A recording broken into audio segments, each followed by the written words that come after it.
ahora pasamos a la doctora María Soledad Alonso. Ella es jefa del Servicio de Neumología del Hospital Universitario de Torrejón. También es vocal del Comité Científico de Neumomadrid. Muchas gracias. Bueno, en primer... perdón. No, perdón. Quería también añadir que tu servicio, el servicio que diriges, ha desarrollado una herramienta de inteligencia artificial. Pilar nos ha estado explicando muchas cosas que para mí muchas son complejas, ¿no? Y ahora vamos a ver un caso real, ¿no? El ejemplo real que para mí es fascinante, que se llama Lola y que es un cuidador virtual de pacientes con EPOC. Eso es, efectivamente. Pues muchísimas gracias. Gracias en primer lugar a FENAER por permitirme estar aquí. Para mí este es un acto que me hace muchísima ilusión. De verdad, es una jornada que me hace muchísima ilusión por dos motivos. La primera la ha dicho el doctor Ancocha al principio. Tuve la suerte de formarme aquí como neumólogo, de crecer como persona y son mi segunda familia. Saben que cualquier cosa les tengo aquí al lado. Pero en segundo lugar, porque puedo contaros a pacientes y familiares un sistema de hacer salud diferente que están disfrutando pacientes y cuidadores de apenas 20 kilómetros. Yo trabajo en el Hospital de Torrejón. La mayoría de los pacientes que están incluidos en este programa son de nuestra área sanitaria, pero sabéis que en la Comunidad de Madrid existe la libre elección y tenemos pacientes incluidos dentro de este programa de otras áreas sanitarias. Entonces, yo lo he contado muchas veces en foros científicos a compañeros, pero es la primera vez que os lo puedo contar a pacientes. La semana pasada estuve en la Junta de Castilla y León contándolo también dentro de un programa que ellos tienen de paciente activo, pero especialmente me hace mucha ilusión porque es, después de los dos ponentes anteriores que habéis sido alucinantes a nivel técnico, es traducir un poco todo lo que ellos desarrollan a lo que estamos haciendo en la práctica clínica. No es ideal, yo creo que la sanidad y la atención ideal todavía no la conocemos, la tenemos que hacer entre todos, pero sí es un sistema diferente que yo estoy viendo que a los familiares, a los pacientes les gusta, se sienten cuidados y a mí como neumólogo asistencial, porque soy jefe de servicio, sí, pero yo paso consulta todos los días en el hospital, me está llenando de satisfacción por lo que supone, por lo que estoy viendo que aporta en el día a día a esos pacientes y que realmente estamos adaptando el siglo XXI a esas necesidades que tenemos. Por ponernos un poquito en contexto, ya se ha dicho que las enfermedades respiratorias son la cuarta, quinta causa de mortalidad, dependiendo de los niveles de los distintos países, de niveles de ingresos altos, medios, pero lo que sí es cierto y es real es que cada vez somos una población más envejecida, tenemos la suerte que cada vez somos más longevos, pero cada vez convivimos con más enfermedades. Y realmente una de las cosas y una de las responsabilidades que tenemos los sanitarios es ser corresponsables con el modelo asistencial que tenemos. Tenemos que hacer y tenemos que conseguir cambios para que nuestro sistema sanitario sea sostenible y tenemos que adaptarlo a esta realidad. Cada vez vivimos más tiempo, pero es cierto que convivimos con más patologías. Algo tenemos que hacer y tenemos que empezar a cambiar en nuestro sistema sanitario para que realmente podamos adaptarnos. Ya se ha dicho antes que la causa de la EPOC es múltiple y cada vez tenemos más pacientes con EPOC. Afortunadamente, cada vez tenemos más pacientes con EPOC. Cuando yo me formé en esta casa, teníamos en invierno, en estas fechas, las camas llenas de pacientes con agudizaciones y teníamos muchos fallecimientos. Eso ha cambiado gracias mucho a los tratamientos, pero tenemos que también adaptarnos a cómo atendemos a estos pacientes, cómo somos capaces de adaptarnos a los requerimientos de las familias en este siglo XXI en el que convivimos. Entonces nosotros, dentro del modelo, yo estoy aquí como neumólogo, porque soy neumólogo y lo digo con la boca muy grande además, pero el proyecto que yo voy a contar funciona de verdad porque somos un equipo dentro del hospital. No es solamente neumología, aquí está implicada la unidad de hospitalización a domicilio, está implicada urgencias, está implicada medicina interna, está completamente implicada enfermería, está implicada nutrición, endocrinología, es decir, es todo el equipo del hospital, todo el hospital en su global, los que trabajamos para conseguir este proyecto que ha costado sudor y lágrimas. No creéis que ha sido ni que es un día a día fácil, ¿vale? Entonces es cierto que nosotros pensábamos que teníamos que empezar a trabajar en un modelo de salud diferente sobre el EPOC. Veréis al final que ya no solamente es en el EPOC, ¿vale? que podamos trabajar en los factores de riesgo, que podamos tratar y utilizar este nuevo modelo de sistema de salud para promover la salud respiratoria tanto en los pacientes como en los familiares y en el entorno del paciente. Intentar avanzar de alguna manera en ese diagnóstico precoz. Sabemos que en la EPOC tenemos un gran infradiagnóstico, que llegamos tarde, ¿vale? Y aquí quizás es donde menos hemos conseguido avanzar, pero seguimos trabajando en ello. Tenemos que saber identificar muy bien los síntomas de todos los pacientes, pero también del paciente individual. Tenemos que conseguir calidad de vida y tenemos que conseguir un buen final de la vida. Un buen final de la vida. Y realmente esta herramienta, después de 3 años trabajando con ella, tenemos ya experiencia, que es una herramienta que nos puede utilizar también en la transición en esta etapa final de la vida de la EPOC. Porque es cierto que a veces entre estamentos sanitarios no terminamos de hablar, nos cuesta hablar, o los sistemas electrónicos no nos permiten hablar todo lo que debiéramos, y realmente a veces los pacientes y las familias os encontráis con algunos gaps, con algunos vacíos en una situación muy dura. Bueno, pues gracias a Lola también estamos consiguiendo una transición entre estos sistemas sanitarios en esa etapa final de la vida, que es algo importante. Y sobre todo, teníamos que conseguir estar cuando nos necesitabais, en las agudizaciones, cuando el paciente con EPOC se pone malo. Porque al final el paciente con EPOC se pone malo y o tiene suerte y atención primaria y le da una cita precoz, se le pueden atender en su centro de salud de forma precoz, o si no, al final nos metemos en un sistema de urgencias, horas en urgencias, esperas en urgencias para ser atendido, para tener resultados o para ser hospitalizado, que deberíamos de intentar cambiar y modificar en la medida de lo posible. Porque además, lo ha dicho antes la compañera, el impacto que tiene la EPOC en el coste sociosanitario es muy elevado. Es una enfermedad que tiene un gran impacto y tenemos que intentar cambiar de alguna manera. De verdad, tenemos que cambiar esa parte izquierda centrado en el hospital físico de camas de hospitalización, que sigue siendo necesario, pero tenemos que hacer un cambio, dar un salto y empezar a trabajar en algo diferente, basado en el siglo XXI, cuando todo el mundo tenemos un dispositivo o 2 en el bolsillo electrónico. Algo teníamos que hacer. Este es un poco el principio, ¿no? Nosotros, ahí a la esquinita veis a Manuel Mirón, que es el responsable de hospitalización a domicilio del hospital. Nosotros empezamos a pensar qué podíamos hacer. Y quizás empezamos a trabajar un poquito diferente a como han contado los compañeros anteriores, ¿no? Nosotros somos médicos asistenciales que estábamos buscando hacer algo distinto para ayudar a los pacientes. Ese algo distinto lo conseguimos a través de una beca inicial, hicimos un piloto inicial, un programa TelePOC, ¿no? En el cual monitorizábamos a pacientes EPOC muy exacerbadores en el domicilio. Los monitorizábamos mediante una serie de sistemas de pulsioximetría, tensiómetro, basado en un Bluetooth, y ahí tuvimos una pequeña brecha digital. ¿Por qué? Porque bueno, pues nosotros en la zona de Torrejón, sobre todo, hay una zona que es el barrio de las Fronteras, el barrio del Castillo, donde todavía la conectividad no es buena. Y ahí tuvimos, bueno, pues ciertas incidencias, ¿no? Pudimos solventarlas gracias a, bueno, pues pudimos adquirir una serie de equipos de Bluetooth que nos ayudaron en ese momento, y una vez que finalizamos, estuvimos en la monitorización de estos pacientes durante 6 meses y comprobamos su gol estándar de comparación fueron ellos mismos el año anterior, ¿vale? Para que no hubiese grandes diferencias. Pudimos demostrar que realmente se redujeron las visitas a urgencias, se redujeron las visitas a atención primaria no previstas, se redujo los ingresos y el tiempo de hospitalización en hospitalización a domicilio. Redujimos costes, tenemos que tener en cuenta y tenemos que ser responsables con el sistema sociosanitario que tenemos, y sobre todo los pacientes y los cuidadores estaban muy satisfechos. Es cierto que nosotros en este modelo, en nuestro proyecto TelePOC, no redujimos exacerbaciones. Puede ser porque nuestra cantidad de pacientes no fuese suficiente o porque realmente la exacerbación sea un proceso inherente a la propia enfermedad. No lo sabemos, posiblemente a lo mejor en unos meses pueda tener algún tipo de respuestas con Lola. Estamos intentando analizarlo, pero es cierto que TelePOC en ese momento no nos dio esto. ¿Qué sucede? Sucede que la beca se acaba y nos tenemos que volver a poner a pensar.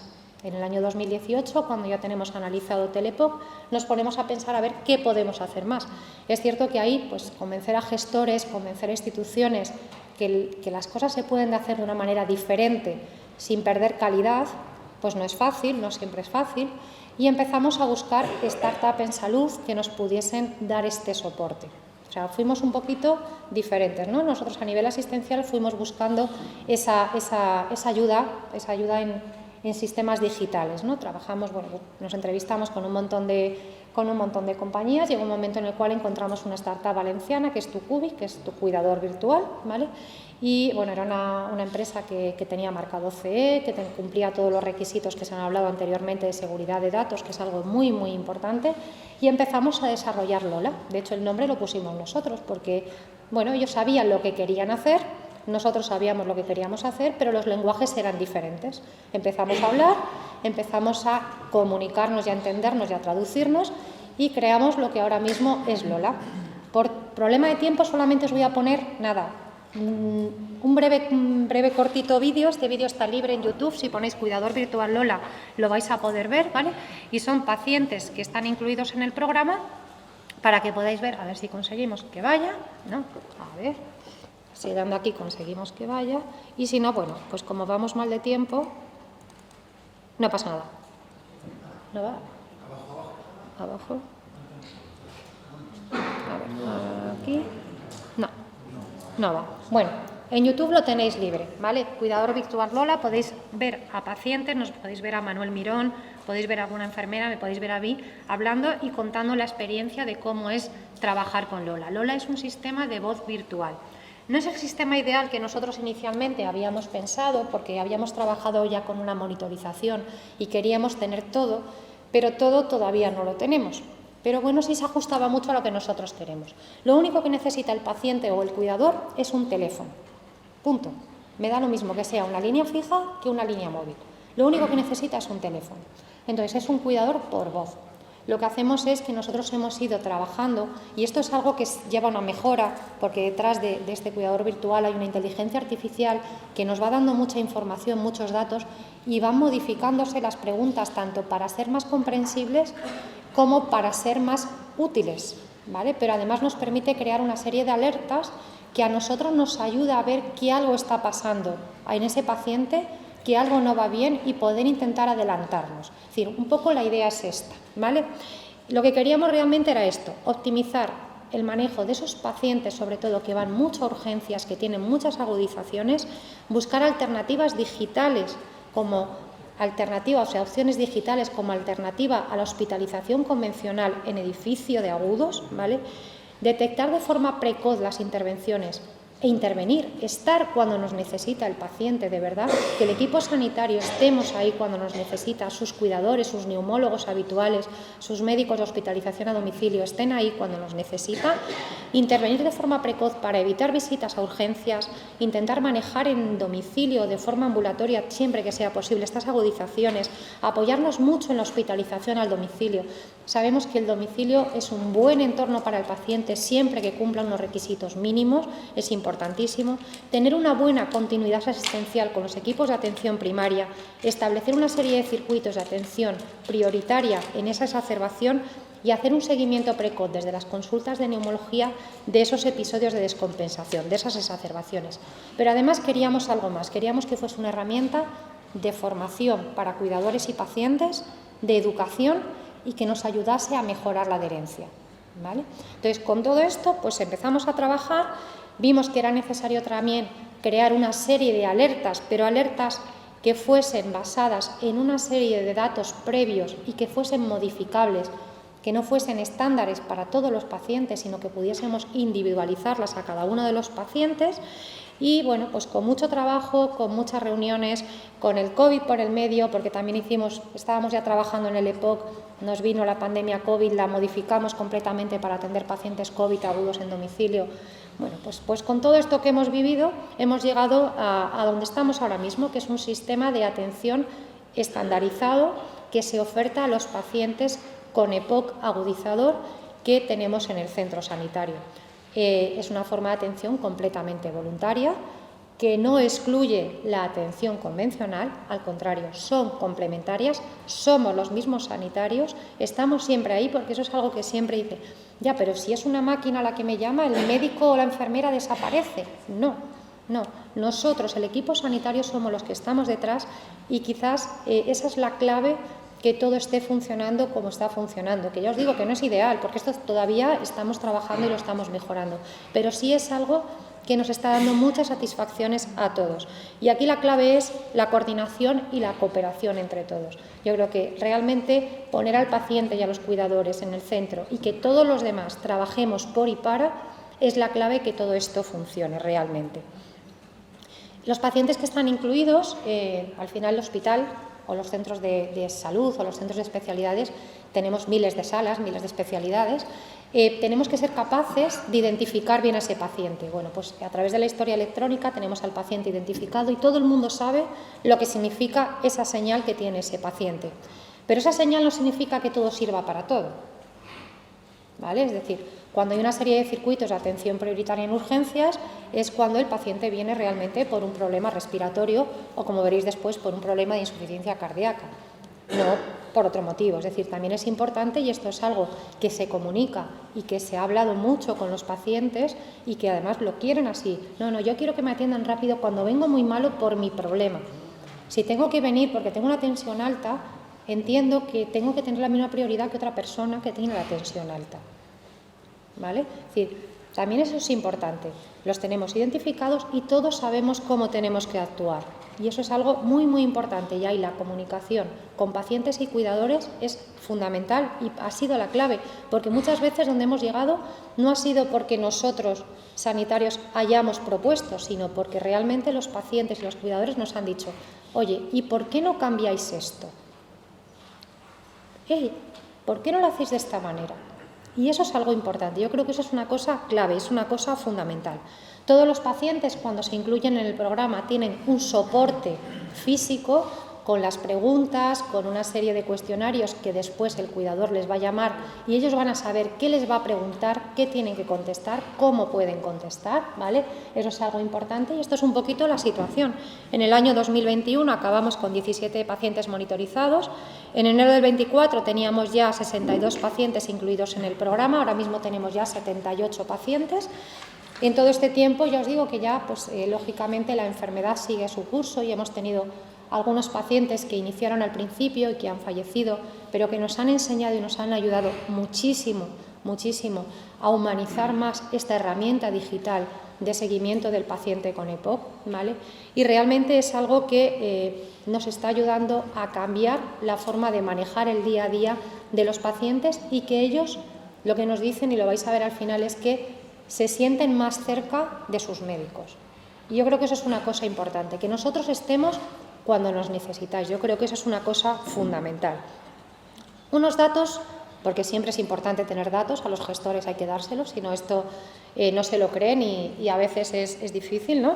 De noviembre a febrero, más o menos, para que os hagáis una idea. Tenemos dos grandes protocolos en EPOC, ¿vale? Los pacientes que tienen alguna terapia respiratoria, los pacientes que no tienen terapias respiratorias, y aquí os reflejo un poquito los pacientes que han tenido que hacer alguna intervención por agudización en ese tiempo, ¿vale?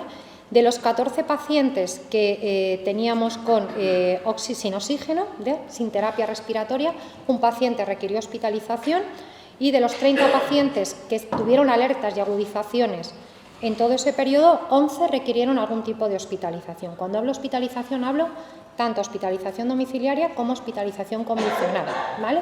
Vale, pues vamos a ver en este tipo de pacientes cómo los hemos manejado dentro del programa, ¿vale? Pacientes sin terapias respiratorias, ¿vale? Los pacientes sin terapias respiratorias, solamente 2 pacientes han tenido que pasar por urgencias. El resto de los pacientes se les ha manejado o bien porque ha saltado la alarma y la enfermera de continuidad asistencial ha detectado que realmente es una agudización, le hemos visto en la consulta, o directamente hemos activado la hospitalización a domicilio, o directamente le hemos puesto un tratamiento y le hemos valorado en consulta para ver cómo va evolucionando esa agudización. Y lo mismo ocurre con los pacientes con terapia respiratoria, ¿vale? La cantidad de pacientes que han tenido que pasar por urgencias es muy pequeña. Los hemos manejado mediante estos sistemas de atención alternativos que se basan en ese sistema de alertas. En el momento que la alerta salta, la enfermera de continuidad asistencial, que es fundamental, o sea, sin enfermería no seríamos nadie, ¿vale? Contacta con el paciente, contacta con el cuidador Los pacientes y los cuidadores saben perfectamente cuándo les llama Lola porque el teléfono está identificado, cuándo les llama la enfermera, cuándo les llamamos nosotros, porque muchas veces sale un número muy largo y tendemos a no cogerlo, ¿no? Nos van a vender algo. Bueno, pues para que esto no ocurra está perfectamente identificado, ¿vale? Y somos capaces de establecer este tipo de circuitos para evitar el paso por urgencias o si tienen que pasar por urgencias, sea de una manera ágil y rápida, bien para ir a una planta de hospitalización de forma ágil o bien para que se puedan ir a hospitalización a domicilio con una prioridad como corresponde dentro de este tipo de programas. Realmente esto es lo que nosotros estamos haciendo, una forma de salud diferente. No es la óptima, no es la ideal, la seguimos mejorando. Desde el año 2021 ahora ha cambiado mucho Lola. De hecho, el vídeo que hay colgado en YouTube, que podéis ver, está grabado en 2019. La voz ahora es bastante más humanizada. Lo que pasa es que todavía el Departamento de Comunicación no ha grabado un vídeo nuevo. Entonces, yo sigo tirando del que tenemos para que sepáis lo que hay. Pero sobre todo lo que más me gusta es esta última parte. Lo que los pacientes y los cuidadores nos decís. Esto me gusta mucho. El 100% de los pacientes y cuidadores a los que se les llamó y se les realizó una encuesta de satisfacción y mejora, encontró algún beneficio en el seguimiento, siendo uno de los más destacados un mayor seguimiento, una mayor tranquilidad y una mejor comunicación con el hospital y una mayor rapidez. Yo creo que seamos capaces, mediante este sistema de herramientas, de mejorar la comunicación es fundamental. De verdad que muchas veces al principio, cuando empezamos a trabajar en salud, pensamos que una máquina, ¿qué es esto? Y ver que realmente nos va a ayudar a comunicarnos mejor entre personas es algo muy importante. Y cuando vemos que realmente analizamos qué les está aportando Lola, ¿vale? Cuando les preguntamos si les parece sencillo, si les parece fácil, el 86% de los pacientes o cuidadores consideran que hablar con Lola, es una máquina, es un asistente virtual de voz, es fácil o muy fácil. Solamente un paciente dice que es difícil. Y cuando les preguntamos cuánto de satisfechos están con este seguimiento y cuánto de contentos están, el 93% nos han dado una puntuación de 4 sobre 5. Es decir, realmente es algo que está aportando valor en el seguimiento y control del paciente con EPOC, agudizador, exacerbador, cuando se pone malito, pero que además nos está ayudando a nosotros como sanitarios a ser mejores, porque nos hablamos y nos comunicamos más entre nosotros y con el paciente y los cuidadores. Y esto es todo lo que yo os quería contar, únicamente una pincelada. Esto nos ha funcionado, este sistema de trabajo parece que está empezando a implementarse y lo estamos extendiendo, ya no solamente en EPOC, exacerbador, sino que estamos ya con protocolos de insuficiencia cardíaca, con pacientes con EPOC que sufren una enfermedad oncológica, la mayoría de ellos cáncer de pulmón, porque son pacientes con un EPOC diferente, distinto, que sufren de una manera distinta una serie de exacerbaciones que no tienen tanto que ver con la EPOC, sino con su otra enfermedad oncológica. Y vamos a empezar ya con el paciente crónico complejo y el paciente frágil. Todo esto va en paralelo al análisis de datos. Lógicamente, todo esto necesitamos saber qué estamos haciendo, por qué, para qué y cómo mejorarlo.